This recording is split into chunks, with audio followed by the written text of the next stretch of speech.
Previously on input left, but I'm just imagining Jill Stein with a love disc head, and I'm also probably editing that in. And that is a very exciting prospect, I think. Hello, everyone. Welcome back to another installment of Input Left's Pokemon Diamond Randomizer Nuzlocke, here with your two favorite people in the world, possibly Will and Joe. If you are at this point a super fan and we're your favorite people in the world, thank you. Eventually, we'll have a way for you to donate to us.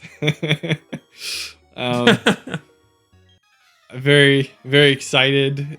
This is, I mentioned last episode, this is my favorite town. I don't know if I said that. I said it, I really liked it, but I think it's one of my favorites. You really liked it. I don't know if you said it was your favorite. All right, so it was like my favorite. Looking at it now, I think having flowers on every tile might be a little much. It's a little much. And that maybe it's not as nice as I remember with my nostalgia goggles. But it's nice though in some ways. I understand it. But we're here, yeah, and it's got good music. Yeah, are you able to hear the music? I'm not able to.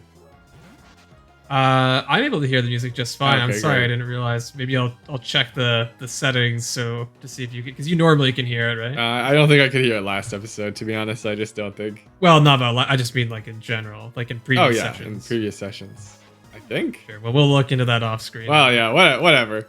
You're just depriving me of my favorite game's music. That's all. My favorite baby game's favorite music. As I've said, you know, Pokemon Diamond, the soundtrack, one of the best features. The other best feature is the quantitude of legendaries. Quantitude? Quantitude? The quantity. Quantitude? That's a magnitude and quantity together. I guess that's what it is, yeah. Oh, they got a Susan Collins. They do have their own Susan, but it's a male Susan. Oh, okay. Mr. Collins. Well, so what are your thoughts on this part of the game? Likes, dislikes? I know you're a Pokemon Diamond enthusiast yourself. So, I guess I don't mind like the Valley Windworks whole like little detour with Team Galactic. I kind of wish you got to know them a little bit better than you do through it, because I feel like you don't really get to know much about them. But there's like a fun encounter there with like Commander Mars. It's actually kind of challenging for a casual player with her Perugly. But this whole detour with the honey is really just to like inflate, like to pad the timing and to teach the player about the honey mechanic. And I really don't care for it in that sense. I like the forest that's coming up. Eterna Forest is nice. But this little detour is, I think, a bit bloated for my taste. And remind me, the honey mechanic is that... Oh, well, he's explaining it. You put it on a tree and then a Pokemon appears? Is that... Yeah, after some time. Okay. So we can actually get an encounter here should a Pokemon eventually come to that tree. Okay. So, or we can run around for hours until... Yeah. I see. Well, that's... Hopefully we remember that we have an encounter waiting for us back there. Well, especially if things get dire, that's our backup. Well, I wanted to tell you, I watched Shark Tank recently, and I wanted to share something. Have you watched Shark Tank? Yeah, of course. Okay. I think we actually have talked about it already on this show. Really? About okay. about how it's like something that it's like your guilty pleasure, like yours specifically, something that your values completely despise, but you just can't help but watch. Well, I can help but watch it, but when it's on, it is very enthralling. And yes, exactly, it's against everything I stand for. I feel like, well, okay, there are some cool people that go on there, and you know, they're hardworking people. They come from the bottom, and they're just trying to succeed in a system that's not built for them. That's great. But the show itself is like showing those people begging billionaires for not even like a gift, but like investment that they are going to profit off of, right? And I do remember, because I remember I was talking about, yeah, she's got this like golden pin she gives to someone, like they won a trophy, but at the end of the day, it's still just she's investing, and you have to return what you're given. Yeah. So and more. But I bring it up because I watched it again since the last time we talked about it, and there was a great segment, and by great I mean, oh man, I was actually angry. You're livid. And they bring in a person. She's basically advertising her diaper cream, but the point of it is not the cream, it's the tube, and the tube is easy to apply on a child, infant, baby. And and she also brings in her grandmother, who escaped communism. And yeah from where? Eastern Europe. So okay. well, I'm sure that she was facing actual dictatorship, and there was right. But they really make a moment out of this, as you can imagine. And they ask her to tell her story. She tells her story about how she escaped communism to bring her daughter to a land where she could succeed on her own merits. And and one of these billionaires is like looking into her eyes, and it pans back and forth or whatever. And he goes, we're very similar because my grandmother also escaped communism in Eastern Europe. And I guess he shares a little bit about that, and they just wanted me to be able to, make my own and build my life in the United States. So they share this intimate, I guess, bonding over anti-communism or anti-socialism, which whatever. And then, and then he's the first person up who has to decide if he's going to invest. And guess how he responds. I'm gonna guess he. I don't know, because usually when there's a sob story like that, they invest like all together or whatever, and it's like they're going to invest no matter what, It's that sort of situation. Right. But you're almost making it sound like he's just gonna be like, nah, fuck that diaper cream. So it's a shit product. After their 2 minutes or whatever of bonding over anti-communism, he goes, "It's not for me. I'm out." Damn, that's funny. And I think to be fair, I think there's like a little more negotiating, because somebody suggests, oh, actually we should just use the patent for the tube. Oh my god, this grunt is stacked. Yeah, go ahead. Oh no, it's good. Actually, is this going to be an issue? Hopefully not. I don't think so. I think we're high enough level over them that we're going to be fine. But the Gengar, like, mean look hypnosis is a little sketchy. Now we got this guy. It's Metagross. I don't think its moves are all that good. It's got, like, takedown or whatever and confusion. So we're probably fine. I mean, sorry, continue. Level 10 Metagross takedown. No, that's good. But yeah, just to cap it off, he doesn't invest. And also, he makes a statement about, like bonding over the fact that they're immigrants coming to work. And I guess I don't know, to be fair, this particular billionaire, I don't know what his personal politics are with regards to immigration. Is this Mr. Wonderful? It is not. It is not. And I know where his... Is it Mark Cuban? Sorry, did you hear that? Yeah, no, I did. I don't actually remember which one. I know Mark Cuban is a very notorious Mark Cuban's one politics are pretty, I think, out in the open. Okay. So, do you know if it's him or not? Like, surely you'd recognize it was Mark Cuban, right? I would. Let me Google. Mark Cuban. Mark Cuban is a name that I have associated more with what I've read about him than actually remembering his face. Okay, so, I'm surprised because I feel like you've watched more. Oh yeah, no, yeah, this guy, yeah. I'm pretty bad with names. No, it wasn't Mark Cuban. Okay, it's some older guy with like has the nicer eyes. The guy who looks like Jeremy Renner a little bit. That's sort of what I think of him as. Yeah. He's got like the combed over hair. Yeah, right. Sort of like bright blue eyes. I feel like he has like a nice soft look. Like he might actually have some humanity. Yeah, kinda. Right. He does. Yeah. some shard of humanity remaining in his soul. Yeah. Yeah, all taking the form of bonding with fellow victims of communism and socialism. Yeah. You came over from Cuba? I understand. Oh yeah, I have mixed feelings about like, yeah, you escaped some sort of you escaped genuine oppression in a lot of cases, but also, what message are you trying to send in this program about the American dream, where you have the 5 people that succeed and the 300 people that are crushed underneath you in the process. Yeah. But that's my Shark Tank. That's my Shark Tank story. Tune in next week for more Shark Tank analyses. More Shark Tank stories. Yeah. In the tank with input left.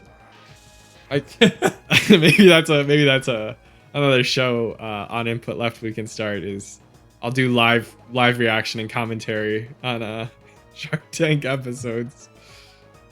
That sounds like a particularly enthralling kind of content. Oh wow, we're speed tied, I guess, with this Kangaskhan. We're at -2 defense now. That's a little sketchy, so we might have to switch out here. Dude, that thing's level 14. This is a little oh, well, we're good. Yeah, I considered doing a little bit of grinding just to be a bit more cautious, but I ultimately decided against it. But I think her ace might be like level 18 or 19. I think like that's how high her Perugly is, so... Oh, wow. The level caps is only for gym leaders, right? Yeah, it's for gym leaders only. So I think we're at 22 is the cap for Gardenia, I believe, is the next gym leader, which is a little ways away. So I don't really want to grind too high right now because we might risk over leveling some people. There's a lot of required fights between us and Gardenia. I think I'm gonna Thunder Wave and then switch into a Azumarill. Take it out. Take it out. I think it'll live a Dragon Rage, which is why I didn't just go for Dragon Rage there. Though I don't know, could this thing really hurt you? It's not like fire is gonna. I guess not. Yeah. Because it's not. It doesn't. Not saying. Yeah, we're at -2. Not saying. Yeah, so I was just gonna say like we're at -2 defense, but yeah, quick attack is like its only physical move, and that's not gonna do very much. Yeah. I guess the Thunder Wave is overkill. Unless it pulls out the Giga Impact. No need to apologize. You didn't know. You didn't know what was gonna happen. I kind of did know. I was just being overly cautious. I mean, the movesets, I guess, to be fair, the movesets aren't randomized, so level 14, it wasn't gonna do all that much. Yeah. I could look up all these movesets, by the way, if I so desired, but I'm choosing not to try to keep things a little interesting. Please, knowledge. Level 16. The knowledge challenge is part of our trials here. I think so. I think that's sort of part of the fun for me with randomizers is challenging your knowledge of like Pokemon in general.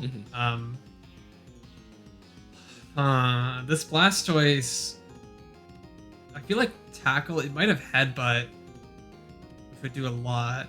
You're also still down 2 levels of defense. Right. I don't think I'm dead to headbutt crit, but maybe I am. What would I switch to? Like Notorious BRG? Sorry, RBG. BRG. Sotomayor is pretty tanky, right? Yeah. I think maybe this time I go for the Thunder Wave and then switch to... Dude, if we lose Kamala, though... I mean, go for it.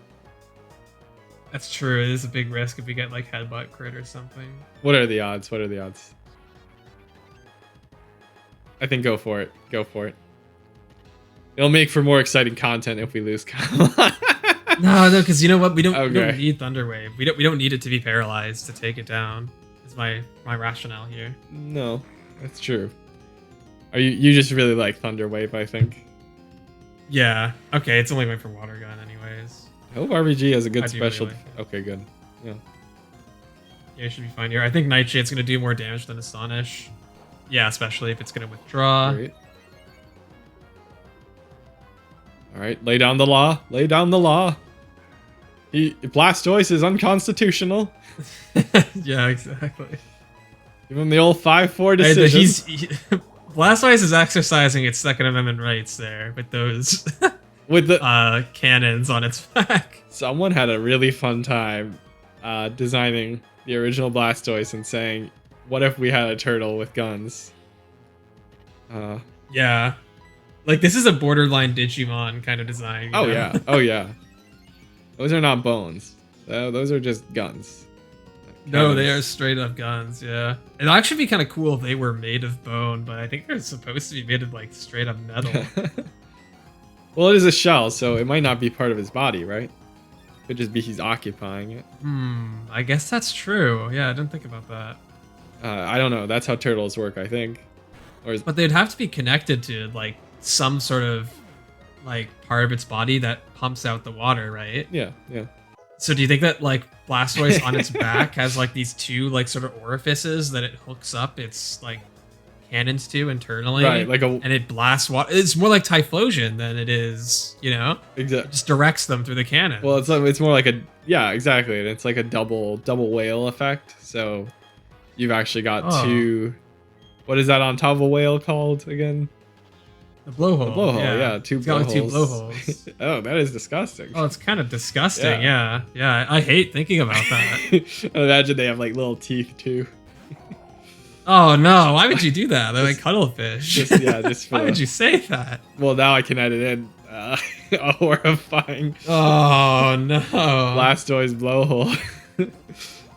By the way, something I've noticed, I don't know if this is like a legit Gen 4 bug. Sure. Or like oversight. Let me just double check that it's actually there.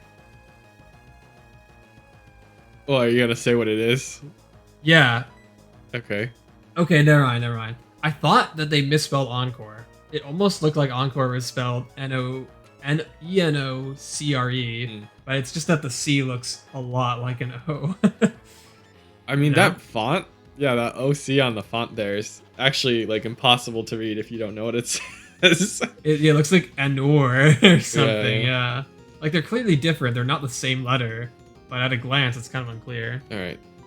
F this elephant. Oh, shoot. That flail might do a little... It's not going to kill, but it's going to do a little... Oh, that's not much, actually. Yeah, just for the drama, you're adding in a lot of fear factors. I'm trying to... Yeah, well, because I keep thinking that these Pokemon are more threatening than they actually are. I don't understand. There are level. Is it like the game is like nerfing them? I don't understand. Well, trainer Pokemon in this game... I mean, they're stronger than wild Pokemon, but I think generally speaking... In Generation 4, and this is true of a lot of the earlier generations, trainer Pokemon have like 0 IVs across the board, and no EVs, so they are generally going to be weaker than your own Pokemon. Confuse Ray could be pretty useful. It's probably going to be better than Bind. Disable also has like 50% accuracy. 80? Oh, it's actually 80% in this game. I thought it was usually 55. I don't know. Yeah, I guess Bind is pretty bad. Are you ever gonna use Confuse Ray? Oh, I'm never gonna use Bind. The answer is no. I'm never gonna take a 3/4 chance to do like 0 damage and trap a Pokemon. Well, Bind could be good for catching though. It could be, but I feel like Nightshade is gonna be pretty good for that as well in the long run. My problem with Confuse Ray is that, like Confuse Ray is really just like a desperation move oftentimes, where like you're sort of out of options and you feel like you just gotta hope that it hits itself in confusion. However, Confuse Ray is also useful for catching in the sense that you can just keep confusing a Pokemon and watch it whittle itself down as it hits itself. It's a little risky sometimes, but yeah, I can't get too close to the edge with that, but. Right. I agree. What do you think about Swagger as a move? Oh, in what sense? Like in a competitive sense? Yeah, competitive utility. And for those who don't know, Swagger, I think, gives like a 2-level boost to the opponent's attack, and then it confuses them, guaranteed. Yes. So they actually nerfed Swagger I think it was after Gen 5. It used to be 100 accuracy, I think. But they nerfed it down to like 80 accuracy, and I think they also banned it from competitive play. Okay. Like I'm talking about like actual Pokemon, not like fan-made formats. Oh wow. Just because they don't often do, because of the level of variability. Like it could just be I think that's what it comes down to. Yeah. Right. Yeah. Like normally confusion isn't like too bad in the sense that like you're not going to ban Hurricane because it has a chance of confusing the opponent. Right. or Confuse Ray necessarily. They also nerfed Confusion in Gen 7 to only be 33% chance to hit yourself in Confusion as opposed to 50%. But like Swagger in particular was really bad because it was like guaranteed Confusion, and like you're saying, if they do hit themselves, it's extremely punishing because you deal so much more damage to yourself. And in competitive, you can just throw that on a special attacker, a Pokemon that you basically know has no physical moves to take advantage of that +2 boost with. And it just makes it like super Confusion, where if they hit themselves, they deal like half their health, right? I never thought about that. So, yeah. I understand why they did that. I hadn't realized originally before I figured out how Swagger works that a Pokemon having like, is it just the attack stat versus the defense stat of the Pokemon? Yeah. Which is pretty wild. Are you gonna heal up here, by the way? Oh yeah, for sure. Okay. I guess we'll check the honey tree before moving on as well, just in case it's already got something. But I think normally it's like several in-game hours, right? I don't know. You could speed up. Can you just speed up the emulator, like maybe 10x? Between episodes or something? Okay. Yeah. Here it is. I'll try to speed it up and see if there's a Dialga. I don't know if you have to like reload the screen or not. You know, like, or if you can just stand by it and eventually it'll start shaking without reloading the screen. I'm actually just gonna quickly come in here because I think. Yeah, I was gonna say, how are we doing on Pokeballs? Well, I was gonna buy this charcoal actually. Okay. To increase the power of Mayor Bernie's fire attacks. Right. And then I guess. His fiery passion. Well, so I'm trying to remember. Okay, so like the person that goes with you in the forest normally has a Chansey. And the implication is that between every fight, she heals your Pokemon with her Chansey. But I think even though she's going to be randomized not to have a Chansey, she should still be healing us between every fight. So we don't necessarily need to get a bunch of potions for that. I was going to say, what is the rule set for potions here? Well, you can use them outside of battle. Okay. Yeah, 100% we can use them outside. It's just we can't use them inside of battle. Got it. No healing items in battle. No healing items in battle. No items in general in battle. Like no X items. Nothing like that. Only exception is Pokeballs when we are trying to catch a wild Pokemon. So it's like a little. Like this one. The clock system in this game is so fascinating. In what way? This is there's no day-night cycle, right? But there is a day-night cycle in this. There is, okay. Yeah. Okay. Is that for every town or is that just depending on the area you're in? No, that's everywhere. Yeah. Oh, have we been going through a day? Oh, right. Now I remember. Based on the actual It's clock, real life. The daylight cycle, night cycle is real life. So if you just consistently we're always sunny, and if you're only playing this game ever in the evening or something, you're gonna only just see a dark version of this game. So there's three different. There's daytime, right? There's evening, and there's night. There might be a morning as well, actually, but like in terms of like the visual aesthetics, I think those were really the only three of note. Right. And then I know there's events that trigger based on days, right? Like I know there's in the northern part of the map, the ice turns to glitter, the hail, or the snow turns to glitter on like, I don't know if it's the game's birthday or like some developer. There's just some weird stuff I don't know that they did. It's like unknowns. Is there something to do with the clock there as well? I don't know. Maybe. I don't remember. I know on Fridays right here at the Valley Windworks, that's when you can get Drifloon. Oh, okay. I think it's only during the day on Friday. But of course we're randomized, so. Yeah, is it possible those it's not Friday. So never mind. It's not Friday. But if it were Friday. Yeah, so since we're since we're always recording in like the middle of the day, we're never really going to experience this day-night cycle. It's always going to be day for us. People are missing out on half the game. Well, yeah, I mean, the visuals are definitely different and kind of fun. And then I think the music even changes depending on the time of day. Yep. Yeah, there's night music. At least for the cities, I know. Yeah, I think Like so. Luño So City, unfortunately, not gonna really experience that. Well, we could. I'm sure we could just set a different time, I guess we could, yeah, if we really wanted to. but I don't. So what's the next area we're headed to? Well, next we're going up to Eterna Forest. I've been Okay. alluding to that a little bit, Right. and that will be an encounter for us. We're gonna have Cheryl with us as a companion, and here's how I tend to rule like Nuzlocke encounters in these areas where you're forced to have a companion right from the start. I like to play it in what I think is the more fun way, which is your encounters don't count as encounters until you have dismissed your companion. Mm-hmm. And the reason for that is that, especially in a randomizer, they will just kill all the wild Pokemon you're trying to catch, Right. and you're just never going to get an encounter there, or at least it's going to be way harder to get an encounter there. And personally, I don't think that's really all that interesting. Like, I feel like there's not often a lot of ways to play around that other than to just try to KO your partner's Pokemon as fast as possible. So yeah, I think we're just going to say, okay, until we get rid of Cheryl, which is basically until we get all the way to the end of Eterna Forest. I don't even remember this character, by the way. I do remember that we're they not forced going- you into double battles, but I don't remember Cheryl. Yeah. Until we get basically to the end of the forest, we're not gonna have an encounter, which I think is fine. Is this a fight? Okay, so I think Yep. after this fight would be a good place to cut. We're gonna cliffhanger on this Cliffhanger item. on as this well? item, exactly. We need people to come Oh, back. yeah. The last one was a Firestone, by the way. I don't think we like verbally addressed that at all.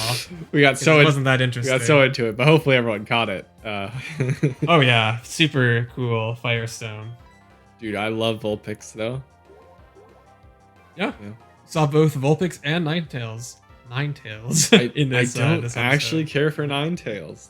That's one of those. I Really? wish Vulpix just stayed Vulpix. I had all. I like both of them. I like both of them for different reasons. Okay. Yeah, one is Naruto and the other is Vulpix. But I guess so. I'll put up my Pokemon TCG Vulpix, another favorite. I think I had the Japanese Vulpix as well. Or was it Brock's Vulpix? Or maybe both? I think there was a Brock's Vulpix card. Mm-hmm. I wish I had my cards from when I was a kid. I lost so many of them over the years, unfortunately. I had And yeah. not to sell them, but just like to have them as memories still, you know? Yeah, I agree. I think I don't know if I regret. Well, I had a couple binders full and we sold them at some point, and certainly sometimes I Binders find full of myself Pokemon? wishing I could just page through them, Yeah, but stuff takes up space, for sure. fortunately. And here's our terrifying Mawile. Yeah, not so terrifying without Mega Evolution, yeah.